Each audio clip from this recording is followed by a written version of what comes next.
वहां प्रिया का वियोग था और यहाँ प्रियतम का वियोग था। जैसे जब सीता जी का हरण हुआ तो राम जी ने क्या किया? हे खग मृग हे मधुकर श्रेणी तुम देखी सीता मृग नयनी।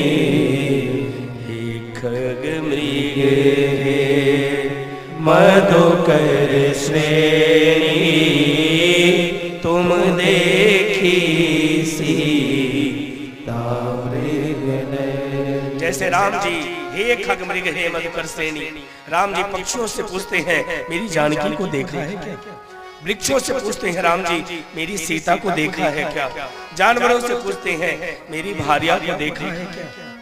और आज ऐसी ही गोपियां वृंदा से पूछते, वृंदा यानी तुलसी से पूछती हैं, हे वृंदे हे तुलसी तूने मेरे लाला को देखा है क्या? क्योंकि तेरे बिना तो उनकी पूजा भी नहीं होती। तो एक सखी ने कहा ये नहीं बताएगी। क्यों नहीं बताएगी? ये तो हमारी सौत है, ये नहीं बताएगी।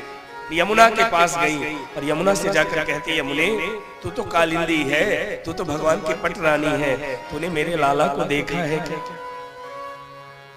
गोपियां कृष्ण को ढूंढते ढूंढते ढूंढते आगे बढ़ी। जैसी आगे गई एक जगह भगवान के चरणों के निशान दिखाई दिए। लेकिन भगवान के चरण की पहचान क्या है? हम भी कभी भगवान के चरण यदि दिख जाएं तो पहचाने कैसे कि भगवान के ही चरण? भगवान के चरणों में शंख चक्र वज्र के निशान बने रहते महाराज। भगवान के चरणों में शंख के निशान, कमल के निशान बने रहते हैं, चक्र के निशान बने रहते हैं। गोपियों ने चरणों के निशान देखा, कहा ये हमारे ठाकुर जी के चरण। लेकिन बगल में देखा तो एक गोपी के चरण दिखाई दिए और ये गोपी कोई और नहीं, ये श्री राधा रानी थी महाराज। भगवान राधा रानी को लेके भाग रहे थे। अब गोपियां उन पैरों के निशान को देखते देखते आगे बढ़ी। आगे क्या देखा कि भगवान के चरण तो दिखाई दे रहे हैं लेकिन उस स्त्री के चरण दिखाई नहीं दे रहे थे। तो गोपियों ने कहा हमको लगता है वो गोपी चलते चलते थक गई होगी, तो कन्हैया ने उसको कंधे में बिठा लिया, इसलिए उसके चरण दिखाई नहीं दे रहे। बाद में राधा को लेकर भगवान भाग रहे थे तो राधा के मन में आया यदि मैं ऐसे ही कृष्ण के साथ भागती रही तो गोपियों को कृष्ण दर्शन नहीं होगा। तब राधा जी ने अभिमान होने का नाटक किया। गोपियों को अभिमान हुआ और राधा को मान हुआ। मान होना और अभिमान होना दोनों में अंतर होता है महाराज। और भगवान राधा को भी छोड़कर चले गए। तब राधा रानी कहती है हा नाथ रमण प्रेष्ठ क्वासी क्वासी महाभुज दास्यास्ते कृपणाया मे सखे दर्शन सन्निधं पुनः पुलिनमागत्य कालिन्द्या कृष्ण भावना समवेता जगो कृष्णं तदा गमनम कांक्षिता। ये गोपियां कृष्ण को ढूंढते ढूंढते जब थक गई पुनः यमुना के किनारे आई और यमुना के किनारे आकर इन गोपियों ने गीत गाया है जिस गीत का नाम है गोपी गीत। एक बात और आपसे कहूं, गाना गले से गाया जाता है लेकिन गीत हृदय से गाया जाता है।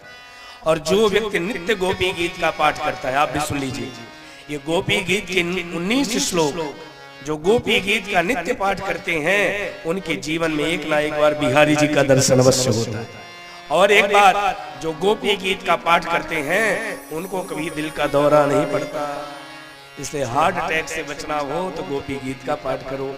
जिसे याद हो तो मेरे साथ करिए। मेरी व्यासपीठ भी 18,000 श्लोक व्यासपीठ से बोलना सरल नहीं है, लेकिन जो मेरे श्रोता हैं मुझे सुनते हैं टीवी या मोबाइल के माध्यम से, जिसने मुझे सुना होगा वो भली भांति जानते हैं कि मेरी व्यासपीठ सदैव गोपी गीत का पूरा पाठ करती। ये 10वें स्कंद के 31वें अध्याय में ये गीत सुखदेव जी ने गाया है।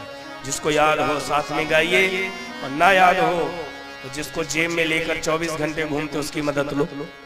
गूगल बाबा में डालो गोपी गीत, उसकी लिरिक्स निकाल के वो दे देगा।